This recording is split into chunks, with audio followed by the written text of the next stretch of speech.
Ever dreamed of an adventure that turned into a nightmare? Welcome, dear viewers. I'm Dr. Asad Ali Syed, and today we're diving into Mafroor, Escapees, a story where four friends' dream trip to Pakistan becomes a fight for survival. Imagine this. Best friend from across the globe, Asad, Ghalib, Mansoor, and Tarab, excited for the journey of a lifetime.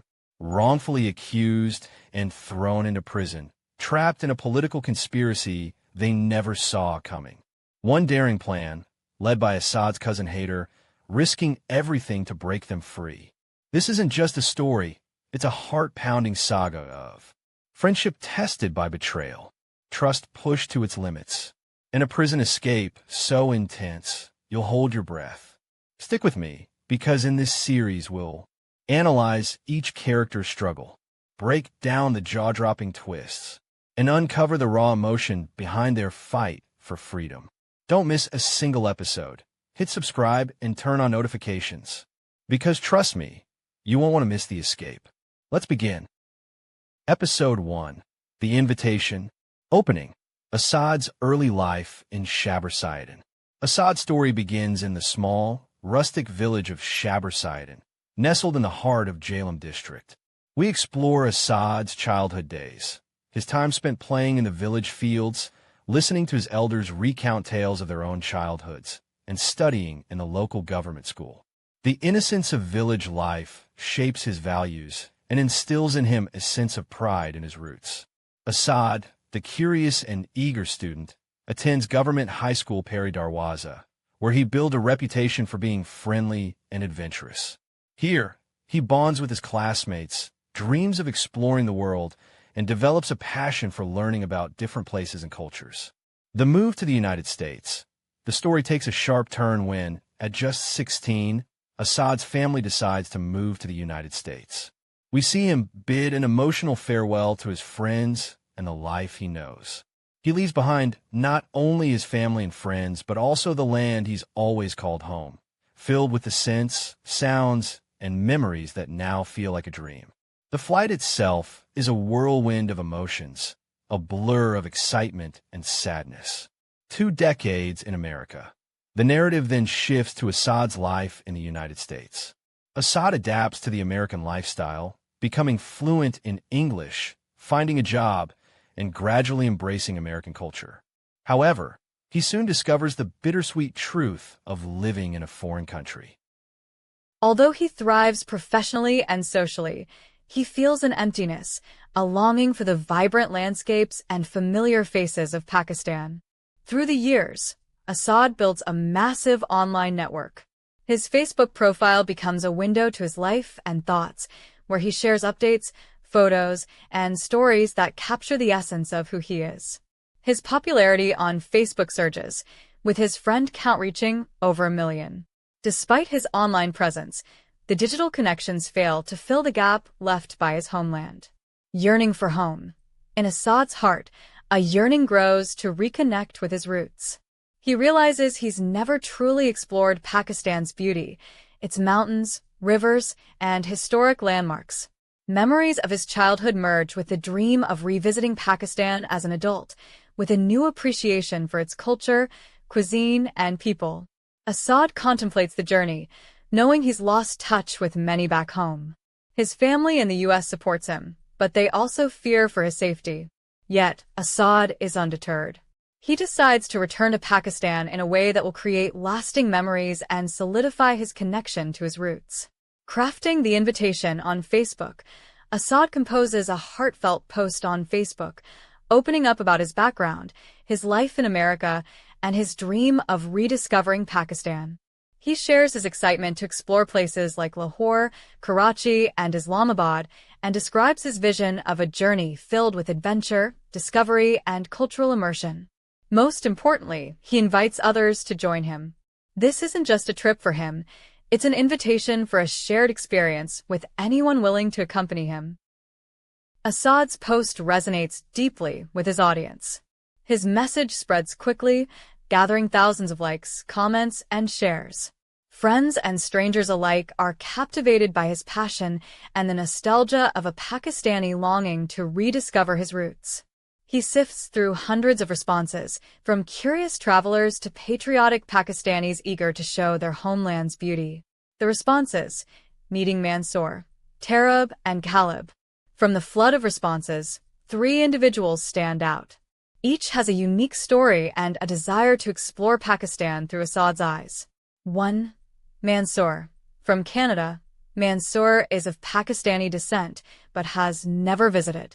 His parents moved to Canada before he was born, and he grew up hearing stories of Pakistan but never experiencing it firsthand. Mansoor is thrilled at the idea of visiting the homeland he's only known through family stories. 2. Tarab. From Australia, Tarab is a thrill-seeker and an adventurer. With no connection to Pakistan but a curiosity about South Asian culture, he is inspired by Asad's passion. He wants to join him on this journey to experience something new and to understand Pakistan through the eyes of someone with deep roots. 3. Ghalib. From England, Ghalib is a historian with a fascination for South Asian history. His love for historical architecture, ancient tales, and diverse cultures makes Pakistan an ideal destination. Asad's story strikes a chord with him, as he's always wanted to witness the historic sites and landscapes of the region. Building trust and planning the trip, Asad reaches out to each of them individually, building a sense of camaraderie and trust. They discuss logistics, finances, and the vision Asad has for the trip. The group bonds quickly, sharing their excitement and fears about the journey. Asad, the natural leader, arranges flights, accommodations, and a detailed itinerary. His confidence and passion win over his new friends, who transfer funds to him for their portion of the trip expenses. They decide to meet in Dubai before flying to Pakistan together. Dubai, a hub connecting the East and West, feels like the perfect meeting point. The excitement builds as they prepare for the journey ahead, exchanging messages and phone calls as they count down the days. Preparations and farewells. Each of the characters prepares for the trip in their own way. Asad reflects on the gravity of this homecoming, feeling a mixture of excitement and apprehension. He bids farewell to his family in America, who wish him well but can't shake a lingering worry about the journey. Mansoor, Tarab, and Ghalib also have their own goodbyes. Mansoor's family in Canada is thrilled but worried about his safety. Tarab's friends in Australia think he's crazy but cheer him adventurous spirit, and Ghalib's colleagues in England express a mix of admiration and envy for his courage to pursue his passions. The meeting in Dubai. The day finally arrives, and the group converges in Dubai. The airport meeting is filled with warmth, laughter, and the instant connection of friends brought together by a shared goal. Asad is struck by the diversity of his travel companions, each bringing a unique background and perspective. They spend a night in Dubai, sharing stories, meals, and laughter as they discuss the journey that lies ahead. They finalize their plans, check their travel documents, and prepare for their flight to Pakistan the next morning. In their hearts, there's a mixture of excitement and nervousness as they anticipate what Pakistan will hold for them. Setting the stage for an unforgettable journey. As the sun rises, the group heads to the airport for the final leg of their journey to Pakistan. They reflect on the whirlwind of events that brought them together and look forward to the experiences awaiting them. For Asad, this trip is the fulfillment of a long-held dream. For Mansoor, Tarab, and Ghalib, it's the beginning of a transformative journey, a chance to witness Pakistan's beauty through the eyes of a native son. As the plane takes off, the narrative captures their thoughts, hopes, and fears as they set out on this unique adventure. Unbeknownst to them, this journey will test their resilience, friendship, and courage in ways they never anticipated. Episode 2: The Arrival and the Village Reunion. The plane touched down at Islamabad International Airport, its wheels meeting the runway with a soft jolt that sent a wave of excitement through Asad and his friends. As the group disembarked, a mix of emotions filled the air: curiosity, excitement, and a touch of anxiety. For Mansoor, Tarab, and Ghalib, this was their first time in Pakistan. Everything was new and unknown, but the friendly chatter and warm greetings around them reassured them. For Asad, however, this was a homecoming he had dreamt about for years, an emotional return after 2 decades. Waiting at the arrival gate was Haider, Assad's cousin, a man in his early 30s with an intelligent gleam in his eye. Haider was well known in the family for his brilliant mind and relentless curiosity. His dual expertise, a degree in medicine and a second major in electromechanical engineering, had earned him admiration in his field and respect in his community. Spotting Asad, he waved enthusiastically, and his warm smile immediately made the newcomers feel at ease. After a quick round of introductions, Haider led them out of the bustling airport. "Welcome to Pakistan, everyone," he said with a wide grin. "I hope you're all ready for the adventure of a lifetime." His easygoing nature and confident demeanor made him a natural leader, and it was clear why Asad had entrusted him with showing his friends the way. The plan was to head straight to Syed, Assad's childhood village, which lay in a valley 100 kilometers from Islamabad. Nestled in the beautiful landscapes of Jhelum district, the village was surrounded by lush mountains and overlooked by ancient hills that had witnessed centuries of history. Despite being only a couple of hours away, the journey was complicated by an unexpected delay. The streets were filled with PTI, Pakistan's true identity, workers rallying for the release of Salman Khan, the former cricketer and ex-prime minister who had been recently imprisoned. People were crowding the streets, chanting, waving flags, and blocking the roads, which made the drive long and unpredictable. "This is part of the experience," Haider said, his tone playful yet laced with caution. "Welcome to Pakistan, where the unexpected is always expected." He turned to Assad's friends. "I'll tell you this, though. Traveling through Punjab right now might be tricky. If things don't settle down, we should consider starting your journey in Karachi."